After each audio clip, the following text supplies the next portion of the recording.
Ito nga pala yung uwi natin mula Bicol papuntang Mindanao. So ayan, dito nga pala ako pauwi na. Ito, samahan niyo ako guys.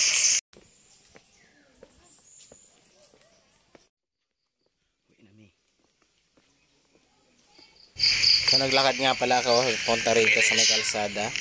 At nag-aantay na yung pamangkin ko dyan. At ihatid ako sa bayan, doon sa may terminal. Pero yung sasakyan natin guys, naka ano na ako, kausap ko na yung sasakyan natin kasi mahirap pag pumapara lang dito. Hindi pwedeng yung basta ka na lang sasakay at magpapara. Kailangan may booking ka. So guys, kontak ko na nga pala yung konduktor ng bus na sasakyan ko. Yun nga lang guys, nagka-problema guys. At bago nga yan guys, nakita ko nga pala yung mga idol ko, kaya nagpa-picture na rin kay Sir Merano at saka kay Eugene. Ayan, shoutout sa inyo. So inabot na nga ako ng gabi guys dahil may problema dun sa sinasakyan ko. Nandito na nga pala kami sa Sorsogon Port. Ayan, sa mabilisan na. Hindi ko na naisip yung mga bagay-bagay dun. Ang bilis ng biyahe. So ayan, dito nga pala kami sa Sorsogon. Nag-aantay ng sasakyan na barko. So dito muna sa labas habang nagpo-proseso ng mga pagtawid. So ayan guys, nandito na kami sa loob ng Sorsogon Port. Waiting lang sa sakay namin ulit sa barko. So ito yung una nating tawid dito sa Sorsogon to Allen. So ayan, naglalakad nga ako. So ituloy ko nga guys dahil nagka-problema itong bus na sinasakyan ko. So bali nga pala hindi ito yung nasakyan ko. So ayan, papunta na kami doon sa barko na sasakyan. So hindi ito yung bus na sasakyan ko kasi na-reschedule sila. Kaya inaabot ako ng gabi. Dapat hapon paalis na ako ng Ragay. So ayun, inaabot ako ng gabi, mga alas 9 siguro, alas 10. Kaya alanganin yung naging sakay natin kasi nagpalit sila ng schedule. So ayan, nagantay ako.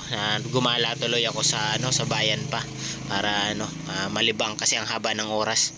So ayan guys, nandito na kami sa Sorsogon Port. So ayan, tingnan natin yung mga pagsakay ng mga bus, truck dito sa barko papunta ng Allen. So mahirap guys pag babiyahe ka ng malayo katulad nito, lalo na yung mga dyan banda sa Laguna, yan, Cavite, mga ganon. Kasi dadayo ka pa talaga ng Caloocan ng Pasay para makapagsakay. So guys, yung iba kasi guys, hindi basta makakasakay yung mga tawid dagat, mga malalayo, hindi basta yan nagpapasakay sa kung saan lang. So kailangan yan may mga kung hindi booking, so kailangan may dispatcher kang kilala kasi sila yung mag-a-assist sa'yo. So ang ginawa ko guys, yung dati kong sinakyan o kaya sa sa page nila. Away na baby.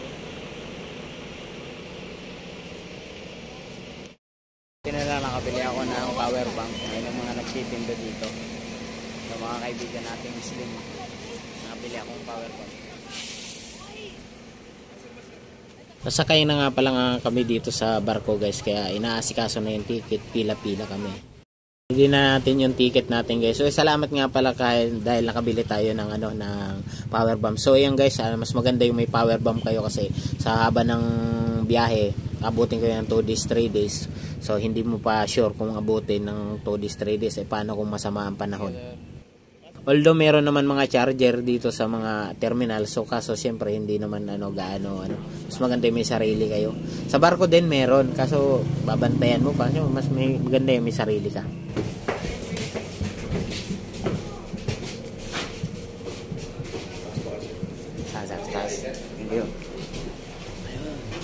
So dito may tawag dito, mayroong kung saan ka sa taas, hindi siguro may dyan, may VIP din, aircon siguro dun sa baba.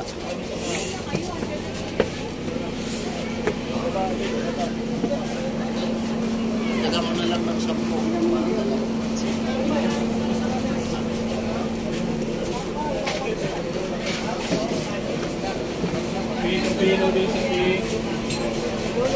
Tinda guys, sabi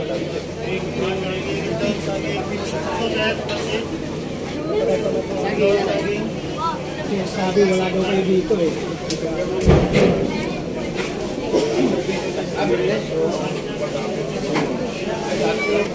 Dito ako sa may gilid para Sumabit ko kayo naman eh. Dahil ang bus na yun, sumabit din. ayan o, mababa sa sabit o. Mataas, ano kasi ano, taas tong barko. Ayan, napapasok na yung mga bus. O, yan ang barko. Parking yan. Dito ako sa may gilid para makikita natin ang biyahe.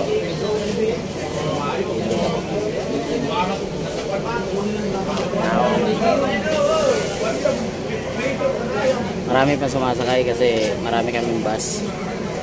So mamaya bibidyohan natin sa baba. Tingnan natin yung mga parada ng sasakyan. Gilid lang ako, gilid para makita natin ang dagat. Tahimik ang dagat, maganda ang biyahe natin dito. Gaya ng pag-uwi ko rito, malakas yung alon. Ngayon tahimik. Nakita nyo yung kabilang barge. Ayan o, puro truck ang sakay. Walang halo. Puro trucking guys. Nakita nyo. Loaded na loaded.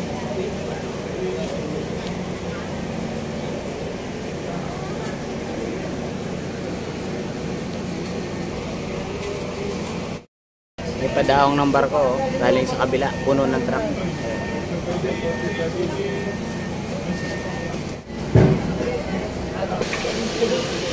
Yan. Dalawa na.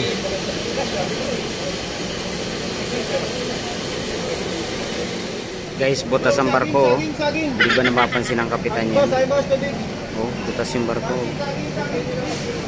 Wala, butas ang barko guys. Bakit ganun, no? Butas yung barko. Bumabiyahe. Dapat din na pinababiyahe yan kasi butas ang barko. So, puno-puno pa naman ang truck. O, tingnan mo. So para makatipid kayo guys, mas maganda yung magbaon kayo. So nagbaon nga pala ako ng itlog, 20 piraso. So dahil ang mamahal ng bilihin dito, lalo na sa barko. Tapos dun sa mga tindahan sa port. So ayan lang guys, tip natin sa mga biyaheros yan. Kung mabiyahe ka ng Mindanao to Luzon, yan. Mahirap talaga guys, lalo na sa mga first timer. 3 days to 2 days and a half or 3 days. Yan, depende na lang sa panahon. So ayan, dahil madalas ako mag-aeroplano papunta dito. So ayan guys, na-experience ko tong back and forth na land trip ko. So inabot nga pala ako nung unang pagtawid ko 3 days mahigit papuntang Laguna. So ngayon dito sa Bicol, nasa kulang-kulang 3 days pa rin. I-expect nyo na yung pagtawid talaga ng ganito, mga 3 days, 2 days and a half, ganun. So hindi natin masabi yung yung araw, basta ganun ang niya, ang oras niya. So pag inabot ka ng malas-malas, magkaroon ng problema, masama ang panahon, so baka may stranded ka pa sa mga seaport kasi bali dalawang tawid kasi yan, Allen to Sorsogon, tapos Surigao to San Ricardo Port. So pagkagaling ka ng Mindanao, Surigao Port to San Ricardo Port to Allen Port. So pagkagaling ka ng Luzon, from Sorsogon Port to Allen Port to San Ricardo to Surigao. So yun yung guys, dalawang tawid. Sa wakas nakaalis na pala kami dito sa sa Sorsogon Port. So yun nga guys, medyo natatagalan pag unloading nito, pag loading yan sa mga port. Yun yung isa sa nakakapahaba ng oras ng biyahe pag mga ganitong land trip. Kasi minsan kailangan nilang punuin, may mga inaintay, yung mga ganun. So parang logi naman sila pagtawid kung konti lang yung sakay, talagang pinupuno nila. Kaya yung iba humahaba ang biyahe kasi nag-aantay pa sila ng matagal sa port. Yan, sa ganun. Kasi minsan hindi sila tumatawid ng kaunti lang. Yun yung nagpapahaba ng oras. So hindi natin kung tuloy-tuloy ang biyahe, siguro mga isang araw kalahati lang, isang araw or dalawa. Kuminsan ito natatagalan kasi nga ayan, nag-unloading sila, nagsasakay, nagbababa. Yun, minsan yung barko na sasakyan nyo, aantayin pag galing sa kabila. So ayan guys, parating na tayo dito sa Allenport. So ayan, another sakay na naman ulit sa bus natin.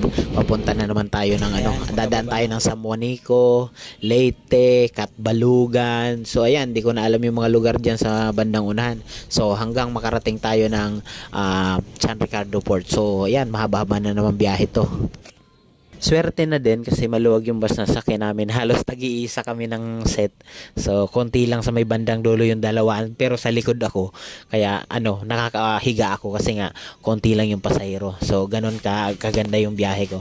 So, mahasel lang to guys sa mga sa may mga bata. Yung may mga bata, lalo na yung mga maliit pa. Minsan, nag-iiyakan sa bus.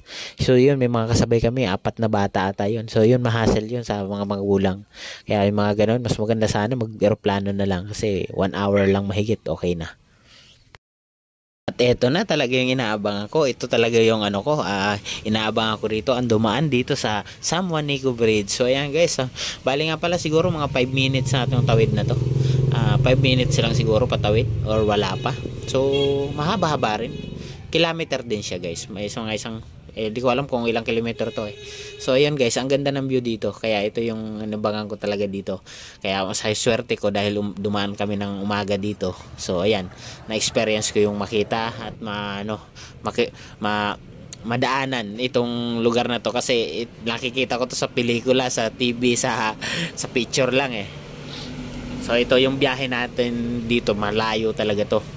Mahaba talaga tong biyahe na to, from Allen to San Ricardo Port, tapos San Ricardo to Surigao na naman tawid. Sulit naman yung biyahe ko pabalik galing Luzon to Mindanao kasi nung pagdaan ko nung nakaraan yung biyahe ko gabi kaya hindi ko nakita, so natulog na lang ako. Kaya ngayon nagkaroon ng opportunity, maaga dumaan, sabi ko ayos makikita ko to. So nakita ko na ang San Juanico Bridge, talaga namang sulit, ang ganda. Ang taas pala ng tulay na to. Mahaba, talagang kakaiba sa ibang mga tulay. So yan talaga na experience ko na yung nakikita ko lang sa mga pelikula, sa mga TV, sa picture, yung mga nagra-ride. So ayan, na experience ko na. So ayan guys, sulit ang biyahe kahit pagod, enjoy naman sa biyahe. So ayan guys, na-experience ko ang mahaba ang biyahe talaga. So bilang driver guys, yung mga takbo ko, mga biyahe kong Metro Manila, or dyan sa South and North, so hindi gaano kahabaan. So ito na experience ko kahit hindi ako ang driver. So pasahero lang ako, pero grabe talaga guys, sakit sa katawan. Stop over. So nag-stop over muna kami dito guys, kain. So ayan, stop over para papalapit na kami sa San Ricardo Port, patawid ng Surigao Port. Kain muna, kain.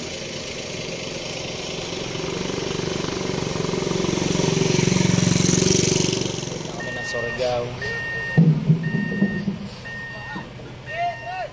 Hating gabi na guys, nakarating na kami dito sa San Ricardo Port. So ayan, naglo-loading na naman sila patawid ng Surigao Port. So ayan, San Ricardo Port to Surigao Port.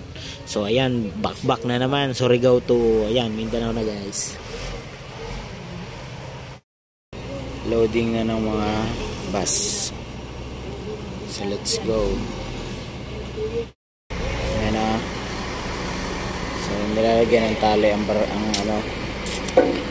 para hindi siya bukod sa kalso, nilalagyan ng ratchet, tawag yan, tali, para kung sakaling gumewang ang barko hindi siya gumalaw. Ayan. So pansin ko kasi guys, medyo mali itong barko guys, siguro kaya nila tinatalian. So isa iba naman tinatalian. So itong San Ricardo Port to Surigao, maliliit yung barko dito. Pansin ko nung unang sakay ko pa rin, ganun din, parang maliliit yung barko nila dito. Gumalaw ang barko, ang bus hindi gumalaw kung sakaling malakas ang alon. 1:43 na umaga, nandito na kami sa Surigao Port. Ayan, pababa na. So ayan tayo.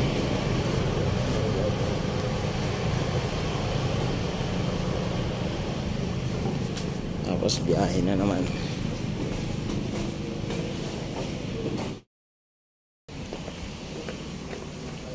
So wakas, nandito na kami sa Surigao. Waiting na lang baba ng bangka, ay ng bus para mag sakay na ulit.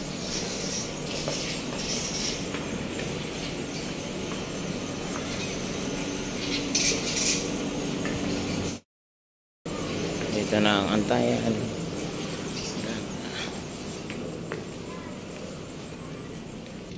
Mindanao na kami, Mindanao na, Surigao Port.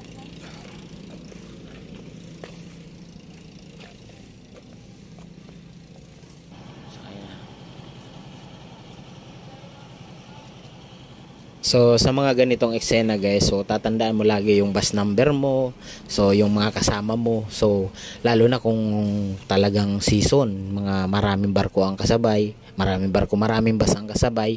So baka malito ka. So yan, o kaya inaantok ka pa. So iba yung masakyan mo. So yung laging tatandaan mo yung mukha ng driver, konduktor, mga kasama mo, at syempre yung bus number. So yung pamasahe ko nga pala, so galing ako ng Mindanao to Laguna, umabot siya ng 3.5. So nung pauwi ako, Ragay to Mindanao, so 2.8 lang. Siguro pag mga Pasay, 4,000, 3.5, ganun, depende nga sa season. So pag konti ang pasahero, medyo mura ang singil nila. Pero pag rush, yung mga season, December, mga okasyon, mga bear month, so mahal ang singil. Hindi pa kasama ang pagkain mo dyan, gastos mo sa biyahe. So ayan, mag-advance ka na ng pang budget mo sa pagkain. So ayan, kung umabot ka sa part ng video na to, napakaswerte ko dahil isa ka sa mga nagtagumpay. So ayan, kaya hinihingi ko sa iyo, paki-follow na lang, paki-share ang aking video. Yan, maraming salamat. So thank you sa experience. Ayan, ligtas ang biyahe. Maraming salamat po sa inyong lahat. Okay naman, nakatulog naman sa biyahe. Mag-ayos ng tindahan. Yeah. So ayan guys, dito na ako. Maraming thank you. Ayan, huwag niyong kalimutan mag-follow, kaya mag-subscribe sa ating channel guys. So diretso na ako magbubukas kasi nakatulog naman ako. Ayun, alas 5 ng umaga. Pwede na yan, magbukas na ako para makabawi. Joke lang. Sige, let's go guys. Thank you for watching.